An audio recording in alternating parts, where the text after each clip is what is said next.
Então, irmãos, o corpo não é para ser venerado, não é para ser levado em procissão, não é para ser adorado.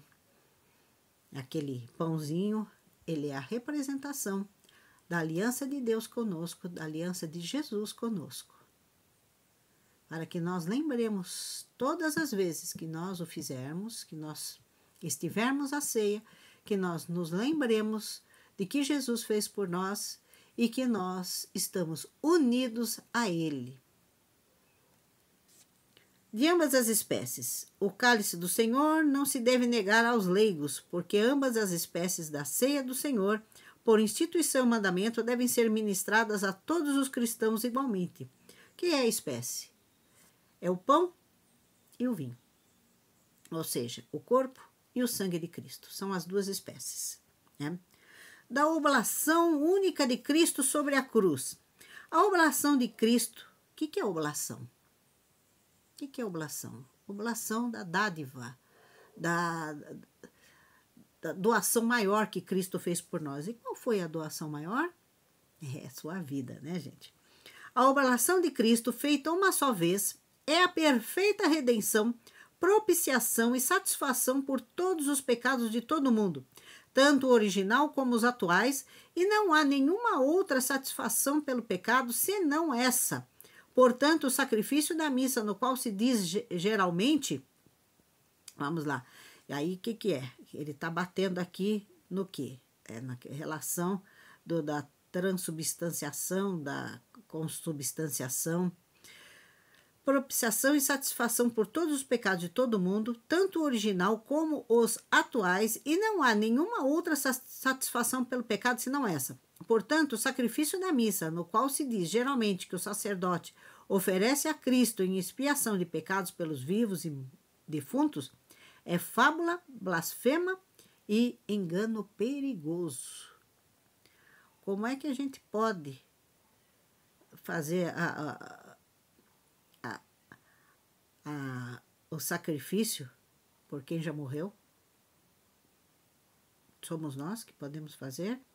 É um sacerdote que oferece a Cristo? O Cristo que se ofereceu por nós, por todos nós. Muito complicado isso, hein, irmãos? Muito complicado. Aqui vai falar o artigo 21. Tá faltando pouco. São 25. Estamos no 21 já. Não falei antes que é para não deixar o pessoal, tá faltando tanto. Essa aula aqui é um pouco desgastante, é um pouco tensa, porque nós temos que explicar e falar um pouco de cada artigo, né? Então, ela fica meio pesada a aula, né? Então, do casamento dos ministros, ou seja, os ministros metodistas, eles podem casar? Não podem? Como é que fica essa história? Ou fazer que nem a igreja anglicana, que o ministro, antes de casar, tem que passar por todo o corpo os clérigos para ver se aceitavam, se a esposa era digna de ser chamada uma esposa de um ministro anglicano. Passava um ano, lembra que essa história de demorar um ano?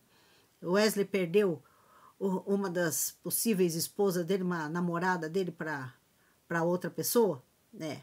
Então, Wesley também pensou nisso. Os ministros de Cristo não são obrigados pela lei de Deus, quer a fazer voto de celibato, quer abster-se do casamento. Portanto, é tão lícito a eles como aos demais cristãos o casarem-se à sua vontade, segundo julgarem melhor a prática da piedade. Então, vai depender de cada um ter encontrado a pessoa certa, a pessoa que lhe dê apoio, que seja uma boa esposa, que não foi o caso de Wesley, e nem de George Whitefield, mas é o que se procura, né? Uma boa esposa que possa acompanhar o ministro. E aqui também não fala nada a respeito das mulheres poderem ou não ser ministros ou ministras, né?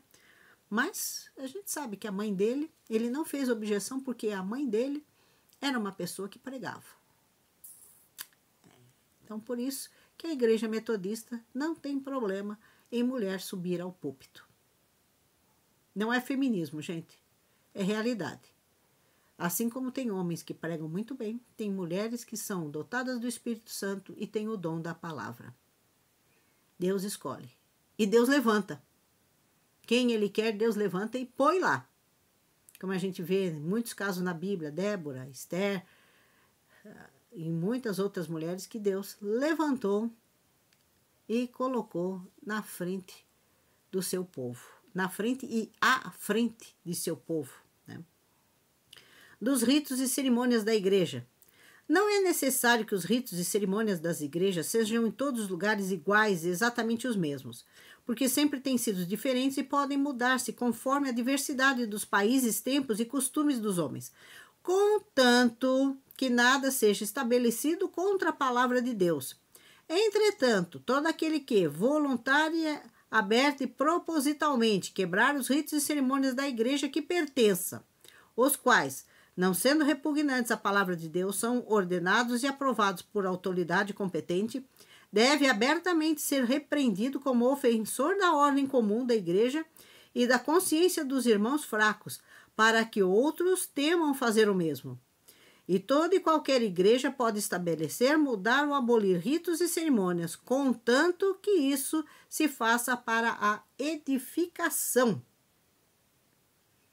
A igreja pode pintar toda de preto? Pode. Mas isto vai ser útil em quê? Para edificação. A igreja pode ter uma aparelhagem de som ultra, super, não sei o quê? Pode. Se isso trouxer a palavra correta do Senhor, se isso não fugir, ela pode. Agora, uma igreja que estabelece algumas normas ou regras, por exemplo, existe uma norma de conduta social e moral. De repente, eu vou de minissaia na igreja e me comporto de uma maneira diferente do que se espera para uma pessoa da minha idade. Isso edifica em alguma coisa? Então, eu devo ser chamada e o pastor vai conversar comigo. Escuta, irmã, o que está acontecendo? Qual é o problema? Então, isto é que o Wesley fala. Pode haver mudanças? Pode, desde que isso seja para a edificação da palavra do Senhor. Agora, um membro tomar algumas atitudes fora do comum dentro da igreja, o pastor tem que chamar e conversar. Não pode. Essas coisas não podem ser.